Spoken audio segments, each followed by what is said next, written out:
जय श्री कृष्ण दोस्तों।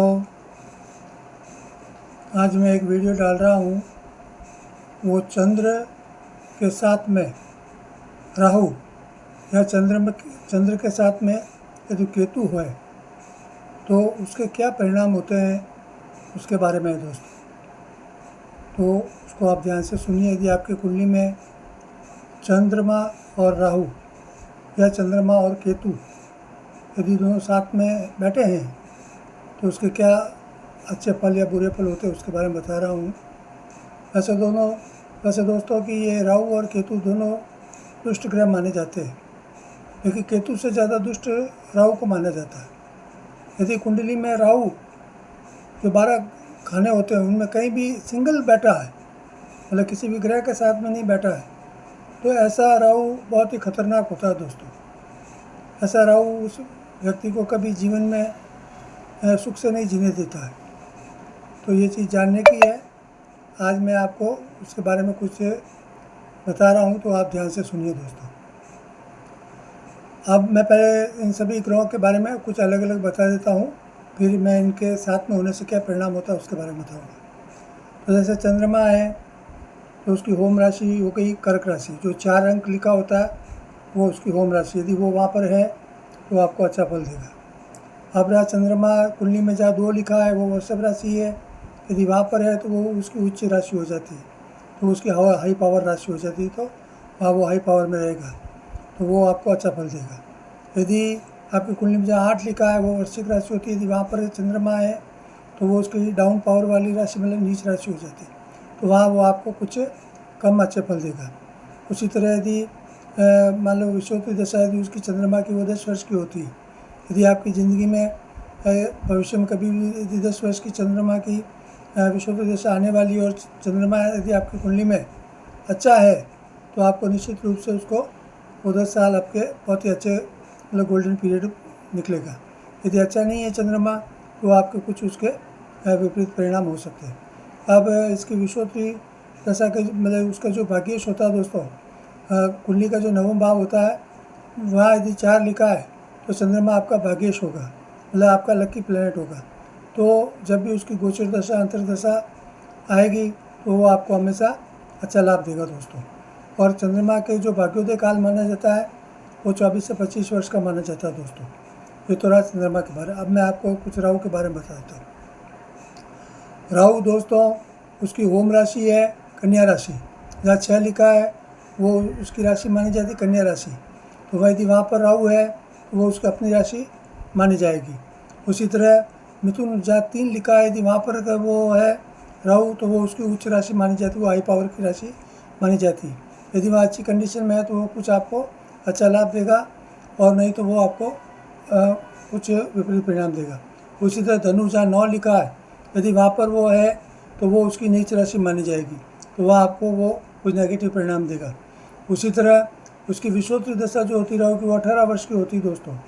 तो यदि आपकी कुंडली में राहु यदि अच्छी कंडीशन में नहीं है तो वो आपको 18 वर्ष आपकी ज़िंदगी के बहुत ही मतलब कि दुख और तकलीफ में निकलेंगे दोस्तों।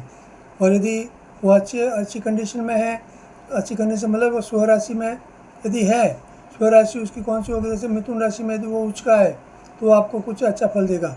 और यदि कन्या राशि में है जो कि उसकी होम राशि है तो वो भी कुछ आपको अच्छा फल देगा ज़रूर। और जैसे धनु राशि में यदि वो नीच की राशि है, डाउन पावर वाली है, तो वो आपको नुकसान करेगा दोस्तों। यदि विषुवती दशा उसकी 18 वर्ष की होती है, यदि आपकी राहु यदि आपकी कुंडली में अच्छी जगह नहीं बैठा है तो वो 18 वर्ष आपको बहुत ही दुख और तकलीफ़ों से गुजारने पड़ते हैं दोस्तों। राहु एक ऐसा ग्रह दोस्तों, 12 जो 9 ग्रह 9 ग्रहों में सबसे दुष्ट ग्रह यदि किसी को माना जाता है तो वो राहु को माना जाता है। शनि ग्रह को भी अच्छा नहीं माना जाता, लेकिन शनि तो फिर भी इंसान को उसके कर्मों के अनुसार अच्छे बुरे फल देता है, लेकिन राहु तो निश्चित रूप से सबके लिए तकलीफ लेकर ही आता है, ये निश्चित बात है दोस्तों। अब रहा दोस्तों कि मान लो कि किसी के मतलब जो 9वां भाव होता है कुंडली में यदि वो वहाँ 6 लिखा है जो मिथुन राशि हो जाएगी तो वो उसका लकी प्लैनेट राहु बन जाएगा।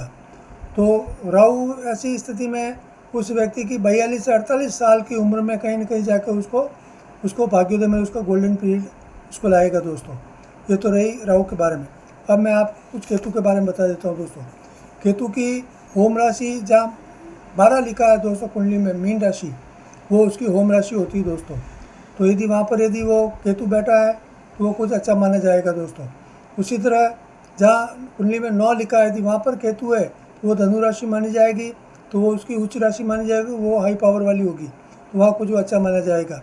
उसी तरह मिथुन राशि है, जहाँ 3 लिखा है, यदि वहाँ पर वो बैठा है तो वो उसकी नीच राशि मानी जाएगी, वो डाउन पावर की राशि है, वो उसको अच्छा नहीं माना जाता दोस्तों। उसी तरह केतु की जो विषुवत दशा होती है दोस्तों, वो 7 वर्ष की होती है। यदि केतु कुंडली में अच्छा है तो आपके 7 वर्ष कुछ अच्छे निकलेंगे, और यदि वो नीच अवस्था में है, अच्छी कंडीशन में नहीं है केतु, तो आपके 7 वर्ष आपकी उसकी विषुवत दशा में खराब निकलेंगे दोस्तों। उसी तरह यदि वो मतलब लकी प्लेनेट है, मतलब कि 9वें भाव में यदि जहाँ वो भाग्य स्थान माना जाता है, वहाँ 12 लिखा है, तो वो आपका भाग्य मतलब लकी प्लेनेट बनेगा। तो वो 48 से 54 साल की उम्र में जाके कहीं आपको कुछ वो लाभ देगा दोस्तों। तो ये हालांकि ये बात ज़रूर है कि कुंडली में दूसरे यदि अच्छे ग्रह होने से इन ग्रहों का प्रभाव कुछ कम हो जाता है, लेकिन यदि दूसरे ग्रह अच्छे नहीं है और ये यदि भी खराब कंडीशन में है तो फिर आपके लिए वो अच्छा नहीं माना जाएगा। और ये यदि खराब कंडीशन में वो दूसरे ग्रह कहीं अच्छे हैं या दूसरे ग्रहों की यदि विषुवत दशा यदि अच्छी है तो उसमें आपको फ़ायदा भी मिल सकता है, ऐसी बात है। अब रहा दोस्तों, मैं इनके कुंडली में जैसे 1 से 12 तक खाने होते हैं, वहाँ कौन से खाने में ये दोनों, वैसे चंद्रमा के साथ में राहु या चंद्रमा के साथ में केतु है तो उसका क्या परिणाम होता है उसके बारे में दोनों का साथ में बता देता हूँ। क्योंकि दोनों का जो नेचर होता है वो लगभग एक जैसा ही होता है, क्योंकि वो एक ही बॉडी के 2 पार्ट है। राहु सिर है और केतु जो गर्दन के नीचे वाला जो भाग है उसको केतु माना जाता है। तो दोनों एक ही है, लेकिन क्या है कि राहु मतलब कि बुद्धि है, तो वो क्या थोड़ा खुरापाती, वो राक्षस प्रवृत्ति का ग्रह है, वो खुरापाती होता है, वो किसी को भी मतलब कि ज़्यादा दुख तकलीफ देता है। जबकि केतु गर्दन के नीचे वाला भाग है, वो केवल दाढ़ है, उसमें बुद्धि नहीं है, इसलिए वो क्या है कि उतनी राहु जितनी तकलीफ नहीं देता है। अब रहा दोस्तों, मैं एक बात और बताता हूँ, केतु जिसकी कुंडली में प्रबल है वैसा व्यक्ति नास्तिक, समाज से कटा हुआ, अंतर्मुखी, उसे किसी चीज़ में रुचि न लेने वाला, या वो मतलब कि आत्मघाती प्रवृत्ति का ग्रह माना जाता है। तो वो अपने अंतर्मुखी मतलब कि वो ग्रह माना जाता है। तो नास्तिक प्रवृत्ति के जो लोग होते हैं, जो कम्युनिस्ट टाइप के लोग, उनमें केतु प्रबल होता है दोस्तों। जिससे हम नास्तिक तब जिनमें भगवान में, धर्म कर्म में कोई रुचि नहीं होती दोस्तों, ऐसे लोगों को हम नास्तिक बोलते हैं। तो जिनमें केतु प्रबल होगा उनके लिए ऐसा होगा। और राहु जिनके प्रबल होगा, तो राहु के प्रबल होगा तो क्या होता है, ऐसे व्यक्ति बुद्धि के मामले में बिल्कुल मतलब कि समझे कि वो क्या बोलते हैं, दुराचारी प्रवृत्ति के, झूठ, फरेब, धोखा, फ्रॉड, या तंत्र मंत्र, दूसरों को धोखा देना, दूसरों के ज़िंदगी में मतलब कि अपने फ़ायदे के लिए दूसरे का भले कितना भी नुकसान हो जाए, यदि खुद के 50 रुपये के लिए अगले का खुद के 50 रुपये के फ़ायदे के लिए अगले का 5000 का नुकसान हुए तो भी उनको कोई अफसोस नहीं होता दोस्तों। ऐसे कृपण और मतलब ऐसा फरामोश जो होती है वो ये राहु ग्रह देता। मतलब जितने भी इंसान के जो दुर्गुण होते हैं, जितने भी जो नीच कर्म होते हैं, यदि वो राहु स्वतंत्र है कुंडली में तो वो ऐसे मतलब कि सभी प्रकार के दुर्गुण, अवगुण, वो सब राहु प्रदान करता है दोस्तों। और कई बार ज़िंदगी में मतलब कि जैसे अलग अलग जो कुंडली के भाव होते हैं, जैसे पहला भाव मस्तिष्क का होता है, तो वैसे में यदि मान लो राहु यदि पहले प्रथम भाव में बैठा है तो वैसा व्यक्ति कभी अपनी ज़िंदगी में सकारात्मक रूप से सोच ही नहीं सकता है। वो हमेशा मतलब उल्टी बुद्धि में ही चलेगा दोस्तों। वो समाज में कभी मतलब कि अच्छी मतलब स्थिति में आ ही नहीं सकता है। उसकी समाज में कोई इज्जत आबरू रहती नहीं है दोस्तों, क्योंकि उसके कर्म अच्छे नहीं रहते। इसी तरह राहु और केतु ये 3, 6, 10 और 11 स्थान में यदि है तो वे थोड़ा कुछ वो अच्छा लाभ देते हैं।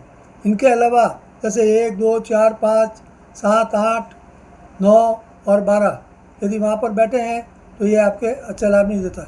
एक बात और मैं बता देता हूँ दोस्तों, राहु और केतु कहीं भी कुंडली में स्वतंत्र रूप से नहीं होने चाहिए, मतलब ये अकेले नहीं होने चाहिए।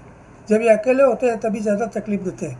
यदि ये किसी दूसरे ग्रहों के साथ में, चाहे फिर वो चंद्र हो, मंगल हो, बुध हो, गुरु हो, शुक्र हो, शनि हो, यदि इनके साथ में बैठे हैं तो ये इनका प्रभाव थोड़ा कम हो जाता है। क्योंकि फिर क्या होता है, बोलते हैं ना, जैसी संगत वैसी रंगत।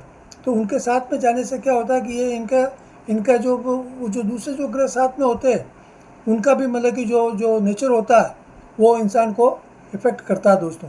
तो ये चीज़ है। तो आपकी अपनी कुंडली में देखिए कि आपकी कुंडली में इनकी क्या कंडीशन है। वैसे ये चंद्रमा और राहु साथ में या चंद्रमा और केतु साथ में, तो चंद्रमा यदि प्रबल रहेगा, मतलब अंशात्मक रूप से डिग्री के रूप में, यदि राहु कमज़ोर होना चाहिए और केतु भी कमज़ोर होना चाहिए, और इसकी डिग्री मतलब कि चंद्रमा की डिग्री अच्छी होनी चाहिए, तो वो कभी मतलब कि इतना नुकसान नहीं करेगा। और यदि मान लो कि चंद्रमा की डिग्री कमज़ोर है, वो कम अंश का है, और राहु और या केतु के डिग्री ज़्यादा है, तो वो हमेशा मतलब कि फिर वो चंद्रमा की ताकत कम पड़ जाएगी और इन दोनों की ताकत बढ़ जाएगी। तो ये ऐसी स्थिति में हमेशा तकलीफ देते ही दोस्तों। फिर चाहे वो पति पत्नी के साथ संबंध है तो वो ख़राब होंगे, यदि दूसरे स्थान धन स्थान में है तो वो धन के मामले में हमेशा या तो फिजूल खर्ची होगा, या मतलब कि वो कर्ज से ग्रसित होगा, मतलब उनकी इनकम का भी कोई निश्चित ठिकाने नहीं होंगे, या वो निकम्मे प्रवृत्ति के होंगे। यदि तीसरे स्थान में है तो वो मतलब कि आलसी प्रवृत्ति का होगा, मेहनत करने में उसका कभी दिल नहीं लगेगा। चौथे घर में जो माता वाहन का घर है, तो ऐसे में अपने घर परिवार में उसका वैर विरोध चलेगा, वाहन से एक्सीडेंट वगैरह जो भी योग होते हैं वो होगा। पाँचवें स्थान में यदि होगा वो शिक्षा उसकी कभी वो अधूरी, मतलब उसका पढ़ाई में कभी जी लगेगा ही नहीं। वो हमेशा अपनी कई बार कॉलेज और स्कूलों की वो पढ़ाई अधूरी छोड़कर वो छोड़ देते हैं दोस्तों। छठे भाव में, छठा भाव तो रोग, शत्रु और कर्ज का माना जाता है। तो ऐसी स्थिति में वो हमेशा कर्ज से ग्रसित होगा, रोगों से ग्रसित होगा, और उसकी दुश्मनियाँ भी समाज में बहुत होगी। सातवें भाव में होगा यदि उसके पत्नी के और उसके आपस में उनके अपने तालमेल कभी अच्छा नहीं बैठेगा दोस्तों। कल ही मैंने एक फेसबुक पे मेरा एक अकाउंट है दोस्तों, वहाँ पे मैंने एक कुंडली देखी थी।